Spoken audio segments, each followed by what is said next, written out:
And that causes you to want to leave the relationship because you feel trapped, because there's always going to be better options.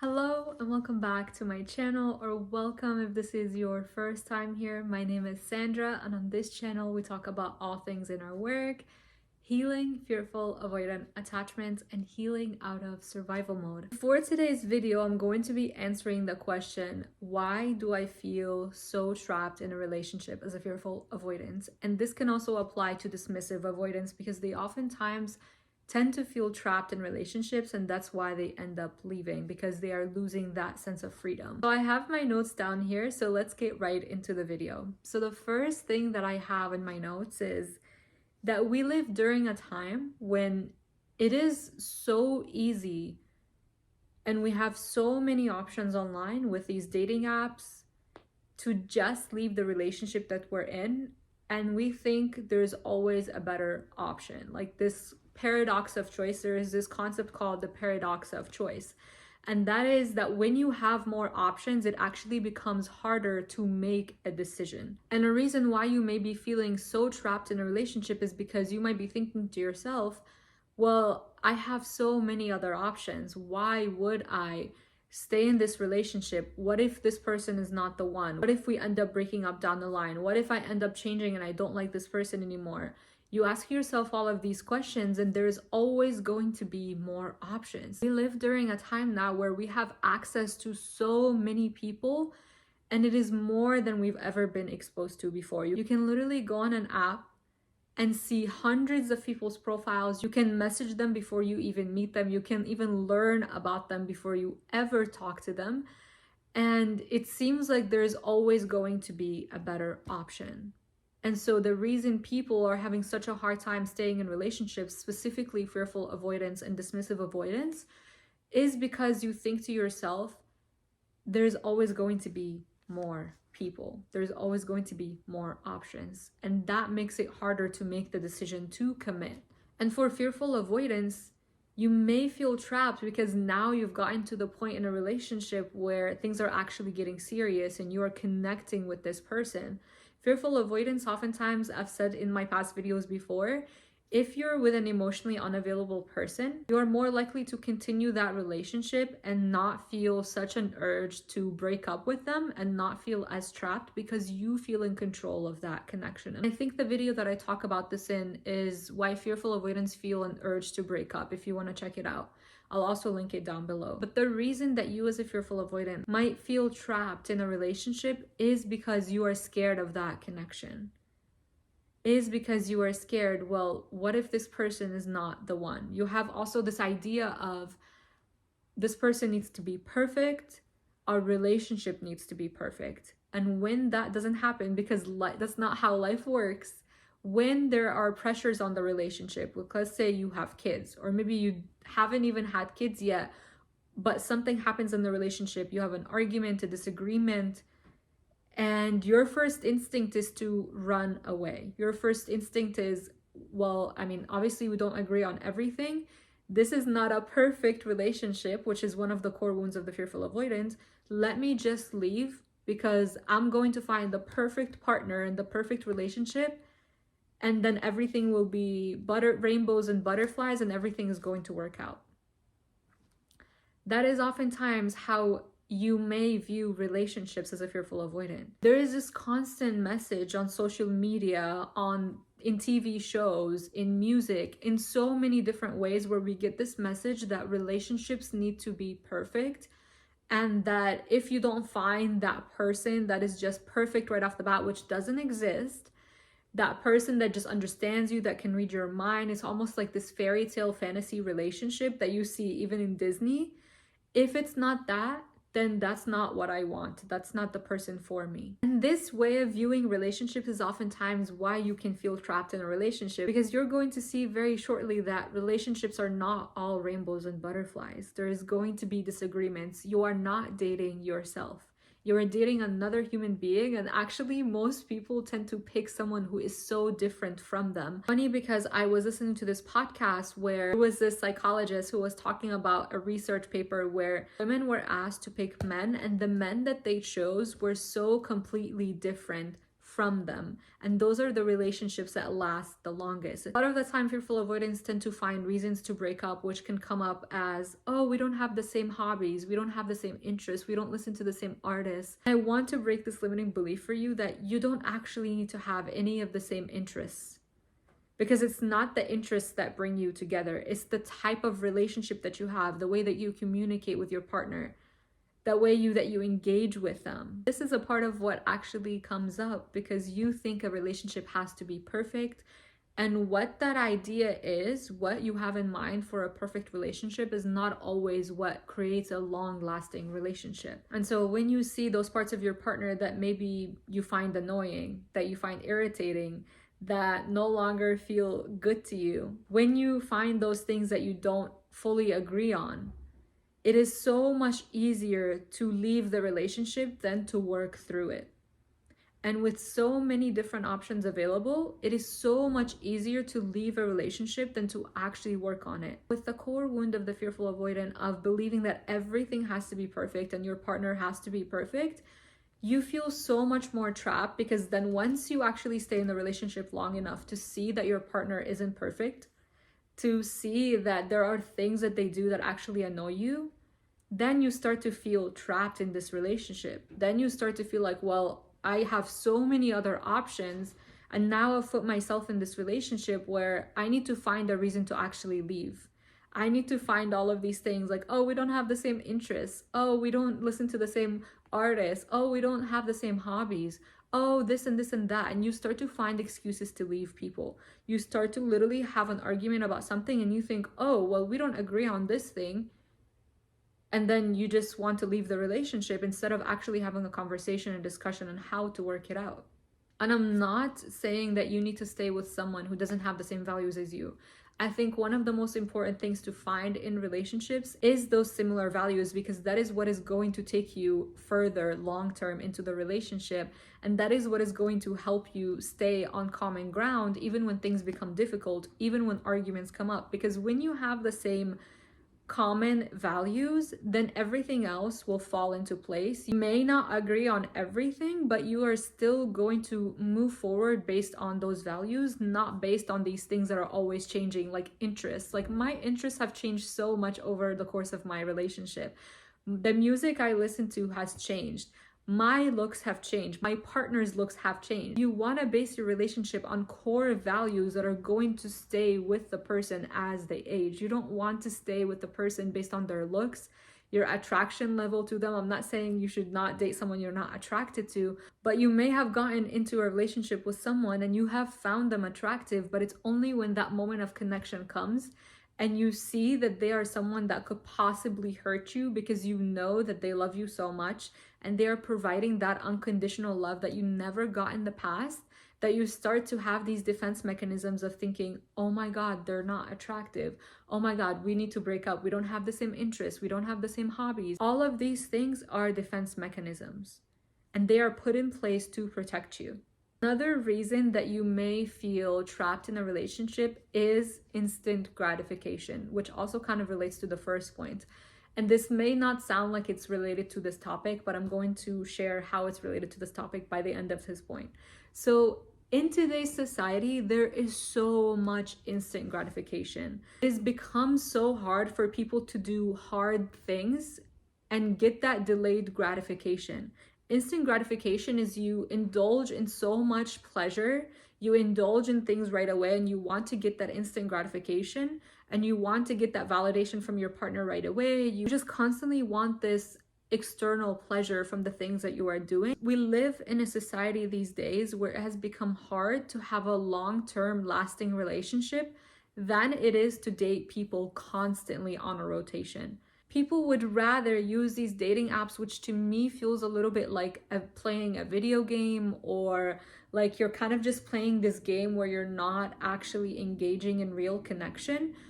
And they would rather continue to do that and get that instant gratification from talking to someone, getting that dopamine hit from someone complimenting their looks or complimenting something about them in their profile, than to have the long-term relationship that is actually going to feed your soul, that is actually going to help you become a resilient human being and a resilient partner and become a more loving human being. Because the thing you will learn from long-term relationships is that the other person is not like you.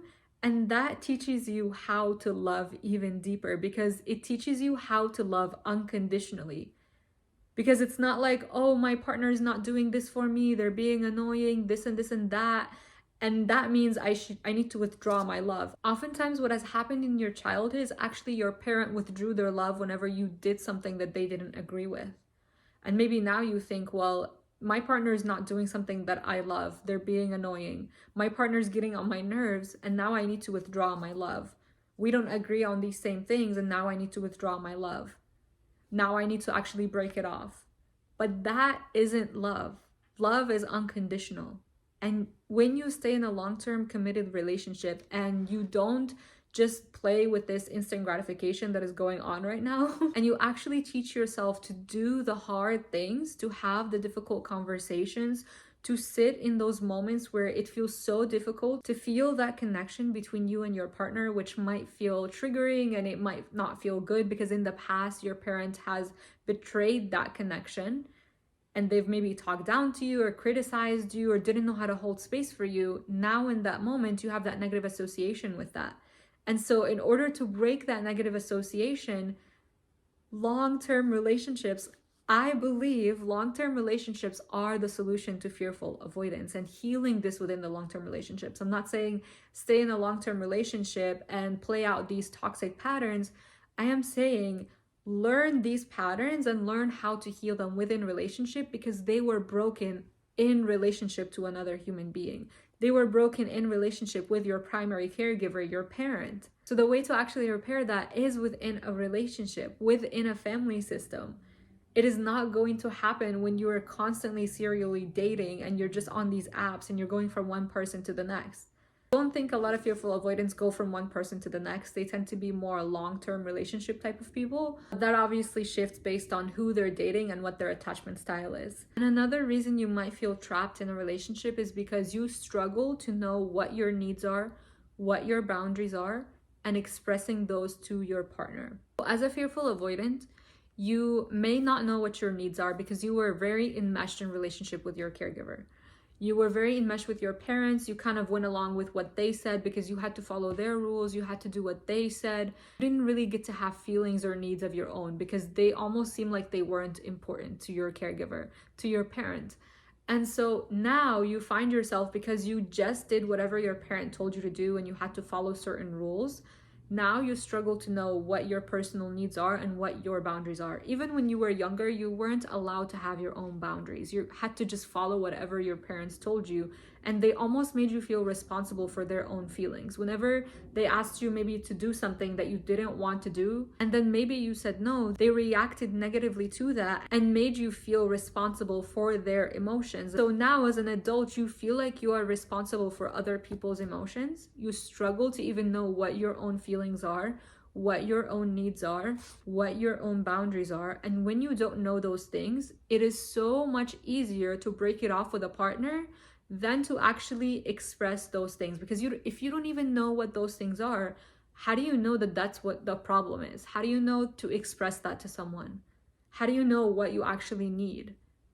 Because you may feel like this urge to leave because you need space. You may feel this urge to say something mean to your partner when you want them to back off. What's actually happening in the background is you have needs that are not being met.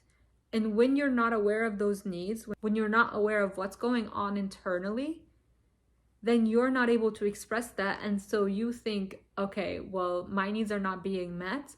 I can't set a boundary. I can't take space and time for myself. I need to break this off because that is the only way I'm going to get that. Because you don't understand in the first place that what you actually need is to ask for those things and understand what is going on internally. And the reason you actually might struggle with this is because a lot of fearful avoidants actually struggle to sit with themselves. They struggle to sit with their own emotions and process everything that is going on because they fear their feelings. And if you want to understand this a little bit more, I have a video on this that talks about why fearful avoidants are afraid of their feelings, and I'll link that down below as well. But because fearful avoidants tend to struggle so much with feeling their feelings and sitting with them and understanding what they actually need and understanding what boundaries to set, it is so much easier to actually push your partner away, to want to break up with them. And when that is not happening, when you're not setting boundaries, when you're not meeting your needs or asking for your needs from your partner, you feel trapped.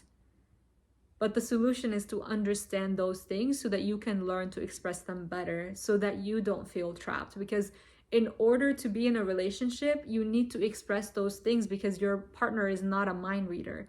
They don't know what your boundaries are until you express them. They don't know what your needs are until you express them and become aware of them yourself. As I said for the first few points, having options can make it harder to actually make the choice to commit, and it makes it easier to feel trapped in a relationship because you're constantly questioning, am I with the right person? Am I with the one? Is my partner the right person for me? Are they the perfect person for me? And that causes you to want to leave the relationship because you feel trapped, because there's always going to be better options. There's always going to be better options. I'm not saying that your partner is perfect. I'm saying that committing to that one person and choosing to stay with them and work things out and have the difficult conversation, heal through these patterns, is your way out of feeling trapped, which may be counterintuitive, but that is how you actually stop feeling trapped. Because the reason you feel trapped is because you don't think you should be in this relationship to begin with, because of all the things that I mentioned in this video, because of all the different options that are out there, because of instant gratification, because of wanting to find the perfect partner and the perfect relationship. You're always going to feel trapped if you don't make the decision to just stick with this one person, commit to this one person and say, okay, I am going to take responsibility for my actions, for how I'm showing up. I am going to do my best to make this relationship work. I am going to work things out. I'm going to have difficult conversations. I'm going to do the hard thing instead of just trying to run away from the relationship and trying to get instant gratification from talking to someone, texting with someone, getting compliments from other people. I am going to do the hard thing because increasing that is actually what's going to help me have a happy and healthy life and relationship. I really encourage you to watch this video that I'm going to link down below about dopamine from the Diary of a CEO, because this video literally blew my mind. It changed how I view doing hard things versus pleasurable things and instant gratification versus delayed gratification. It changed everything for me. And with so many fearful avoidants, I noticed such a pattern of wanting to do the instant gratification and using so many of these external pleasures and indulging in external pleasures to numb out the pain so that they don't feel their emotions, to escape life, to have these distractions. And a lot of the time, just indulging in these things and going on these dating apps and doing so many of these things that aren't actually going to help you feel more resilient and become the best version of yourself, the most secure version of yourself. When you engage in these things, it actually becomes harder to have more difficult conversations, to work things out in relationship with people. So I want you to really watch this video. It really completely shifted my mind on how I view pleasure and how I view discipline and how I view doing hard things in life, how they benefit us as human beings. And if you want to dive deeper, of course, I have all the tools for you. I have my one-on-one coaching. I have my email coaching. I have my journal. I have my nervous system regulation course, which you can also use to increase your capacity for stress, to increase your capacity to become a resilient human being. Because a lot of the time, fearful avoidance actually sabotage their relationship is because they don't have that capacity to hold difficult emotions, to hold that stress in their body. So I really invite you to check all of those things out, linked down below, and I will see you in the next video. Bye.